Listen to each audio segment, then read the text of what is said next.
السلام عليكم، ازيكم؟ عاملين ايه يا حبايبي؟ يا رب تكونوا بخير. اهلا بيكم في قناه ميروفون للاعمال الفنيه. يا ريت اللي ما عملش اشتراك يعمل اشتراك عشان الفيديوهات توصل لاكبر قدر من الناس. الجزء بتاع النهارده من حلقات العيد هنعمل ميداليه بطريقه بسيطه قوي وشكلها حلو جدا وسهله جدا. اول حاجه معانا في الميداليه هنجيب ورقه مطبوعه تتباع من النت شكل الخروف اللي انتوا تحبوه. اي شكل احنا عايزينه. انا لقيت الشكل ده شكله مريح جدا. طبعته. وبعد كده هنحتاج بقى كرتونة، وهنحتاج اللاصق اللي احنا هنلزق بيه الورقة بتاعتنا على الكرتونة. الرسمة دي انا مش هقصها دلوقتي. اول حاجة هبتدي ان انا الزق الورقة كويس قوي من ظهرها. هبتدي ان انا الزقها كويس جدا في الكرتونة كلها، عشان انا مش عايزه حته ما فيهاش اللزقه والصمغه دي. فابتدي ان انا امشيه كويس جدا. اهم حاجه في الميداليه دي طريقه اللزق بتاعتها. ونخلي بالنا بقى عشان الورقه ما تتقطعش مننا اللي احنا طبعناها. هنبتدي بقى ان احنا نحطها على الكرتونه بتاعتنا بالشكل ده. وهنبتدي ان احنا نفرغ منها الهواء بالطريقه دي. هنمشي عليها ايدينا كده بالراحه جدا. هنبتدي ان احنا نفرغ كل الهواء اللي جواها. بعد ما فرغنا بقى الهواء اللي جواها ده هنحتاج مقص عشان هنقص بيه الخروف ده. عايزين نفرغه. انا مش هسيب الرسمة بالشكل ده.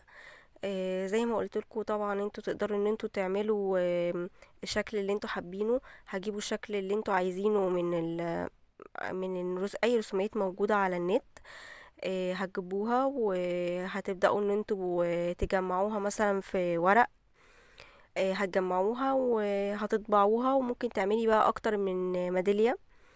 وبالنسبة للميدالية اللي انا عاملاها دلوقتي هي انا هعملها لكم. ممكن تعمليها ميدالية شكل الخروف بس. وفي اخر الفيديو هوريكم طريقة تانية ان انتي ممكن تحطي فيها تعمليها ميدالية بالصور. تابعوا معايا بقى الفيديو لغاية اخره عشان تشوفوا الفكرتين دول. هبتدي بقى ان انا افرغ كل حاجة بالمقص. الخطوة دي برضو مهمة، لان احنا عايزين ان احنا لما تيجي تفرغي الحاجة حد يكون متمكن ان هو لو في مثلا تعريج زي ما موجودة هنا تعمليها بكل سهولة. الميدالية دي تمشي مع الكبار والصغيرين وهتمشي مع الولاد والبنات. فكرتها سهلة جدا ومش مكلفة خالص. تقدري ان انتي تعملي كذا شكل منها. هنا بقى هقص الخروف ده كله وارجع لكم تاني. بعد ما قصينا بقى هنا الخروف وفرغناه كويس جدا هنبتدي ان احنا بقى نعمل الفتحة اللي هي بتاعة الميدالية.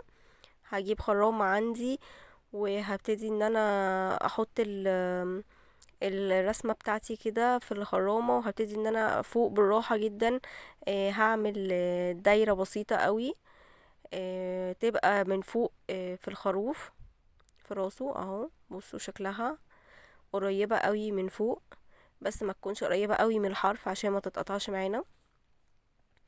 قبل ما نركب بقى الميدالية بتاعتنا هبتدي بقى ان انا اجيب غيرة ابيض شفاف زي ما احنا شايفين. همشي الغيرة الابيض ده. هجيب فرشة بسيطة وهجيب فرشة صغيرة وهبتدي ان انا ابل الفرشة مية. هحط شوية غيرة كده في اي حاجة في الغطا بتاعه.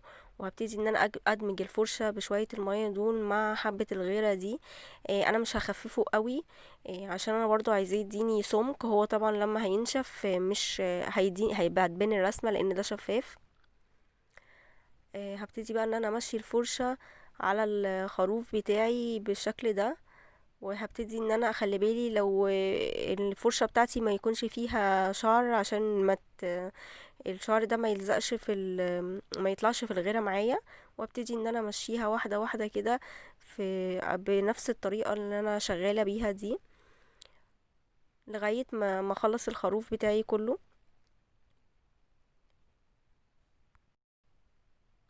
زي ما احنا شايفين كده انا بدهن كل حاجة فيه بحيث ان هو يديني طبقة حماية ما تبقاش ورق. الميدالية بتاعتي تعيش معايا.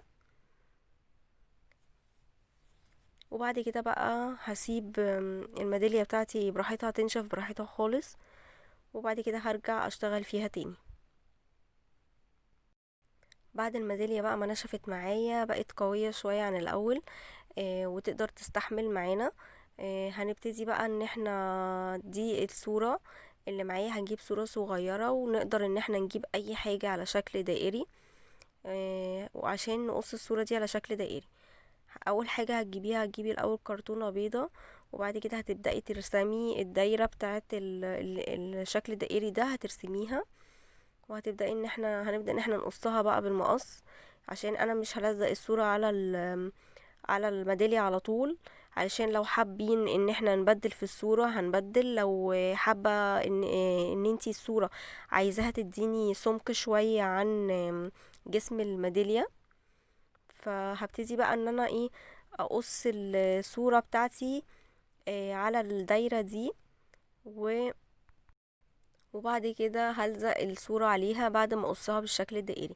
زي ما قلت لكم في الاول، احنا ممكن نسيب الميدالية خروف زي ما هي كده، وممكن ان احنا نحط فيها الصورة. هوريكم برضو الصورة تتلزق ازاي. اول حاجة بقى قبل ما نلزق الصورة معانا، هنجيب الميدالية دي بتاعتنا. الميدالية دي بتتباع في محلات الكلف، الميدالية دي بتتباع بجنيه. وبعد كده هتجيبي الحلقة الصغيرة دي برضو في المحلات بتاعة الكلف، هتجيبيها معاها. هتبدأي ان انت تحطي بقى الميدالية كده، هتعلقيها في الخروف. الحلقة دي بتبقى هتفتحيها بطريقة سهلة برضو، هتقفليها لو عندك البنسة اللي هي بتقفل بتاعة الاكسسوارات ما عندكيش، ممكن تقفليها بايدك او بالمقص. برضو هتبقى سهلة، مش هتبقى صعبة خالص. انا كده هقفلها معاكم وهرجع لكم تاني. بصوا بقى، ده شكل الميدالية اللي هي الخروف. لو انتي هتحطيها كده ميدالية لوحدها، لو انتي حابة ان انتي تحطي فيها الصورة زي ما قلتلكوا، هجيب بقى الدايرة دي اللي انا قصيتها، وهبتدي ان انا اجيب الصورة معايا. هبتدي بقى ان انا احط الدايرة دي على الصورة بالشكل اللي انا كبرتها هنا شوية. هبتدي بقى ان انا احطها كده على الصورة، هظبطها كويس قوي على الوش. وبعد كده هبتدي بقى اجيب المقص بتاعي وهقلب هقلب الصورة بتاعتي عشان تبان الدايرة. هبتدي بقى ان انا امشي بقى المقص على الدايرة بالظبط، بحيث ان الصورة تبقى واخدة شكل دوران. لو حابة تعملي صورة شكل قلب مفيش مشكلة، لو حابة تعمليها شكل مربع برضو مفيش مشكلة. الاشكال دي براحتكم عادي خالص، بتعملي الاشكال اللي انت عايزاها. والفكرة دي زي ما احنا قلنا تنفع للكبار وتنفع للصغيرين، وتنفع للولاد وتنفع للبنات. والصورة بتاعة الميدالية بتبقى زي ما انت عايزة. صورة الخروف اللي انت عايزاها، في صور كتير جدا على النت موجودة دلوقتي بأشكال مختلفة، تقدري ان انت تطبعيها في اي سايبر. رخيصة برضو، مش غالية، ومش هتكلفك اي حاجة.